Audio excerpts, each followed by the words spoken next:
Okay, I'm finally on. Hi, you guys. So, I'm here to finally do my labor and delivery story. It's been such a challenge to get this video done with a newborn baby. He's rocking in his little chair now, and he'll probably be crying in a minute. So I want to try to get this done. I wanted to come on and just kind of answer the questions that you guys have sent me. So I have questions here in my notes, and I'm just going to briefly answer them. A lot of questions because I did a water birth, and a lot of people that want to have children are like, okay, so what was it like? What was your experience like? Could you tell a difference? Just a bunch of questions, and I just want to answer them. I won't keep you guys for too long, but thank you for watching this video. So my baby is almost 3 weeks. I had him September 6th. I had him at Sutter Davis Hospital in Davis, California.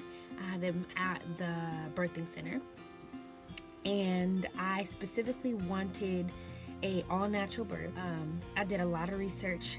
I watched a lot of movies, and I just found that so many politics in childbirth and medicine and hospitals in general, and I wanted my baby to have a fair shot of coming when he was ready to come, and I didn't want to just automatically opt to getting a bunch of medicine just to make myself comfortable if it could potentially put my baby at risk, and then me having to get a cesarean.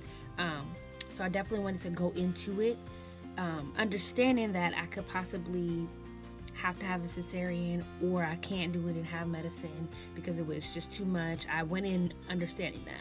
I also went in with the mindset that God created my body to do this, that people have been doing it for years, unmedicated, and that, you know, I really wanted to give myself a fair shot. I will stay prayerful the whole way through, and basically had low platelets, so my blood levels were really low, and I also got gestational diabetes throughout my pregnancy, pretty early on in my pregnancy actually, and it wasn't because I was eating bad. If you know me, you know that that's not an issue, but it's hereditary, so it's common for women to get while they're pregnant. I got gestational diabetes, so I had to watch what I ate, and then my platelets and my blood level was really low, so my doulas and my nurses were concerned that I would bleed out during delivery. So that's my baby now. I'm gonna go get him, you guys. One second. Hey guys, sorry. I knew that he was gonna wake up. Okay, so basically I had low platelets, and so it was an issue. They were scared that I was gonna bleed out, so they didn't want me to get an epidural either. Oh, he's so tired. He just wants to be held. Going into it like that probably wasn't going to happen for me, and so basically they also didn't want me to go past 40 weeks because of that very reason. They didn't want to put my baby at risk. They didn't want me to be at risk. So I had to have an induction date. Okay, Papa. So my induction date was September 6th. My due date was September 7th. I went in, and when I went in, they checked me, and I was, "Hi, Papa. Can I tell the people how you were born? Can I tell them?" So I went in, and I was 2 centimeters dilated, 2 or 3 centimeters dilated. And what they wanted to do was they wanted to try to induce me as naturally as possible first, before just giving me Pitocin, before just inducing my labor that way. And so they put a little piece of a pill in, about 1/4 of a piece, to soften on my cervix, to soften it, to see if that would help, you know, start my contraction. That's exactly what happened. They said it was really uncommon for that to happen. Actually, like, it never happens. It happens like once every so often. But I prayed that was me because I didn't want to be induced. So that's what happened. So basically, they put that in. They said they would check me in about 4 hours. Then after that, if things progressed, then they would just allow me to labor. They put it in. I went to the hospital at 8 a.m. They put it in around 12, and I started to have contractions around 2. So they checked me again after 4 hours, and I was 4 centimeters dilated, and I think he's hungry. Oh, you're awake. Want to say hi? Say hi, Junior. Say hi, I'm AJ. So they checked me, and I was 4 centimeters dilated. So they were like, everything's good. So they were like, you can walk around for about an hour and a half, take a shower.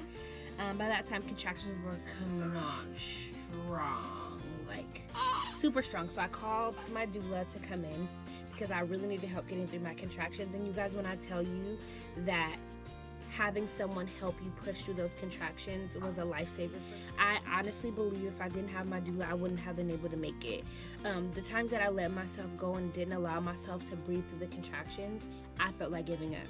So I literally had to take my time and get through every contraction as if it was its very own and I wasn't gonna have another one. Every single contraction. A good analogy that my doula used to really help me is that there were waves. In waves, they would come and they would reach its peak and they would go super high, but the wave would come back down. So each contraction, she was like, okay, let's get to the peak of this. Let's get to the peak of this wave, and let's, it's gonna be high, and let's get to the low point. So I would do that every single one.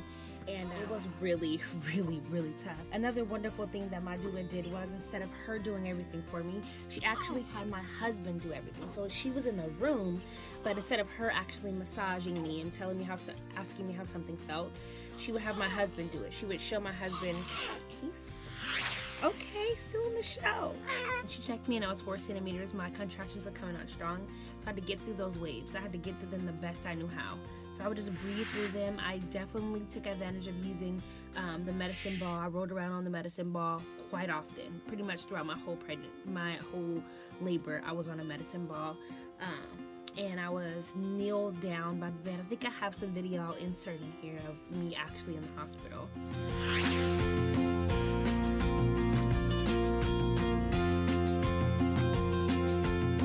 I took a hot shower, and my husband rubbed eucalyptus oil on my back because I had a lot of back labor pain. And I labored in the shower for like 4 hours, no lie. And every time I had a contraction, I would have him take the head of the shower and put it right on my back, massage my back really well, and that helped me get through contractions for like 4 hours. I got out of the shower, they came and checked me. I was 6 centimeters dilated, and she was like, okay, you can get in the pool now.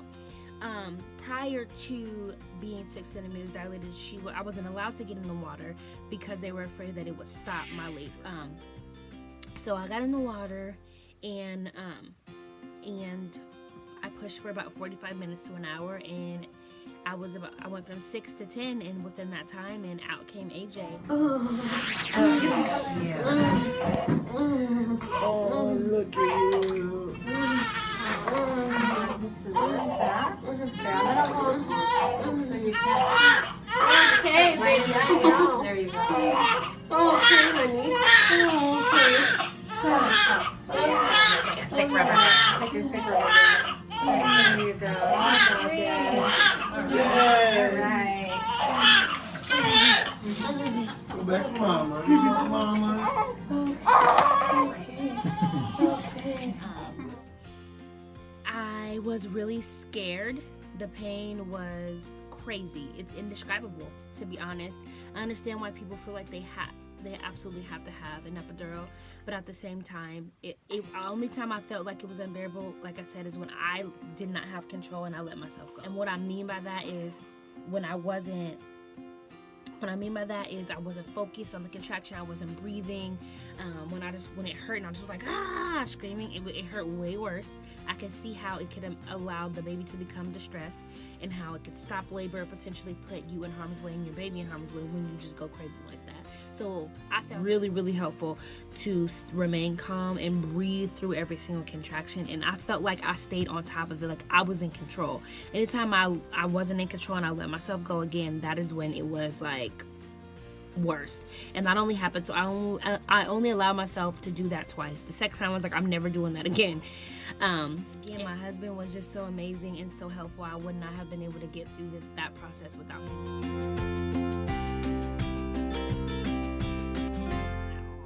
He literally was so encouraging. There were times where I was like, can I do this? And he's like, you're doing it. Like, we're gonna do this.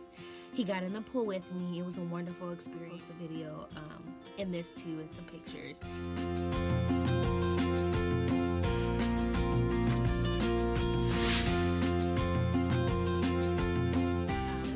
process was just absolutely beautiful. I definitely would do it again. I didn't have any issues. I didn't feel the head coming out. I didn't feel the pain of the shoulders or any of that stuff while in the water. I felt nothing. Like the pressure for pushing him out, like that part hurt.